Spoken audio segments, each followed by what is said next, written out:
We have the U.S. Secretary of Transportation, Pete Buttigieg, who is joining us right now. Good morning, Pete. Thanks for coming on today. Good morning. Nice to be with you again. So I know you want to talk about the American Rescue Plan that President Biden just signed and is now in effect with all the COVID-19 relief going to people and businesses across the country.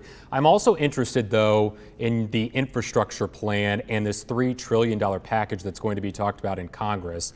Talk to us about how that could impact people in the Illinois and Iowa Quad Cities. Well, if there's one thing I learned in the time that I spent in and around the Quad Cities, it's how important infrastructure is. And we're talking about a part of our country where all the different kinds of transportation intersect, literally. You got trains, you got barges, you got bridges, you got roads like everybody else, and all of that is infrastructure that we know needs an upgrade. Matter of fact, there's over $1 trillion estimated backlog just in the maintenance that we know we've got to do, let alone building some of the new things that are being talked about, like an I-80 bridge that, among other things, would make it a little quicker to get to my hometown of South Bend from the Quad Cities. Look, I think most Americans, regardless of your politics, get that we need to do more around infrastructure. And I'm looking forward to the president announcing his vision next week so that we can take it and run with it. And we're already having lots of conversations on both sides of the aisle with members of Congress about how to get it done. So there was an interesting story from a local environmentalist who came out with a plan called, his name's Chad Pergracki, and he talked about a bison bridge that could go essentially right next to the new I-80 bridge if and when a new one is built. Have you heard anything about that? And is that something that's actually even doable?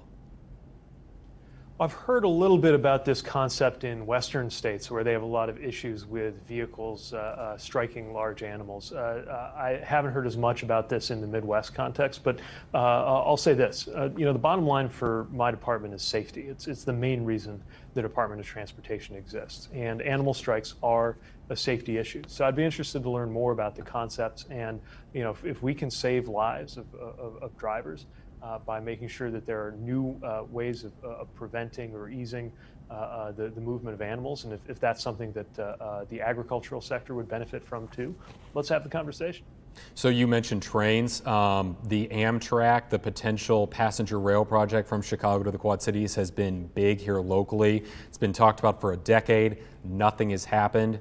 How do you get that done now? And I know it's not the state, I know it's not your project, it's the state of Illinois with the Iowa Interstate Railroad. You've got a lot of funding on the line. Can you help get a project like that past the finish line? Well, these are the kinds of things we want to see succeed. Obviously, there are a lot of steps and a lot of things have to be right to know that the dollars will be well spent, that all of the requirements are met. But we're trying to make sure that that those processes can be as smooth as possible too. Because at the end of the day, Americans ought to be able to count on good rail services, just like people in other countries can. We're generations behind in the U.S., but this might be a chance to fix that. And every specific project in a community, I want that to happen in the broader context of a country that's committed to excellent rail as we were the first time around when President Lincoln saw to it that this country would be connected by transcontinental railroad. Why is it necessary to spend money on Amtrak when it doesn't sustain itself financially? Well, one thing I would point out about Amtrak, and not a lot of folks know this, is that they were operating in the black. They did incredible work to finally reach that level operationally in terms of their finances just before COVID hit.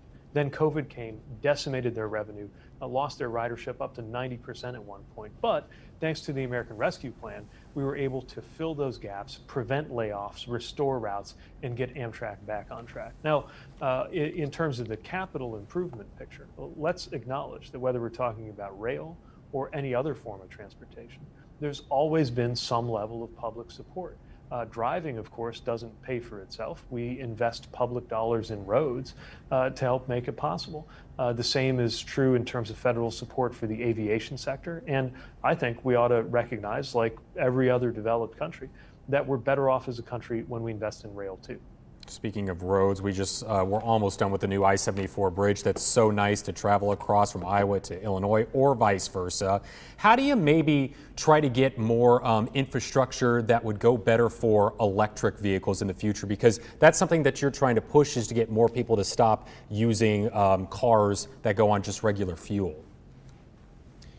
Yeah, electric cars are clearly the future. And the best news I've seen all year on this front is that we're seeing a lot of U.S. automakers announce that they're moving in that direction. You look at what Ford, GM, and other incumbent automakers, as well as the startup companies, are doing.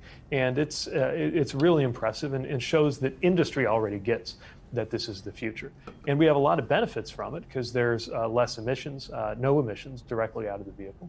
That's good for climate, but also just good for health if you live in an area where there's a lot of car traffic. So this is where we need to go. And there are two big issues. One of them is cost, but the cost is coming down. In fact, pretty soon it's going to be to where you would save money buying an electric car because it needs less gas and less maintenance. But the other thing is charging. We got to make sure there are enough charging stations in this country to support the kind of travel that people need to do so that you never think twice about the range of your car. That's one of the things the president has promised to do, to add 500,000 electric vehicle charging stations around the country. And it's one of the things I'm excited about in the context of an infrastructure vision for the future. How did you get this job, being only that you were mayor of South Bend, Indiana as well? Well, when you're a mayor, I think you live and breathe infrastructure issues, and you experience them all at once. You see how everything is connected, from water infrastructure to digital infrastructure to the traditional roads and bridges. I was honored that the president placed this trust in me. Now I know that we've got to deliver and make good on some very high expectations around the country. Appreciate you joining us, Pete. Thanks, same here.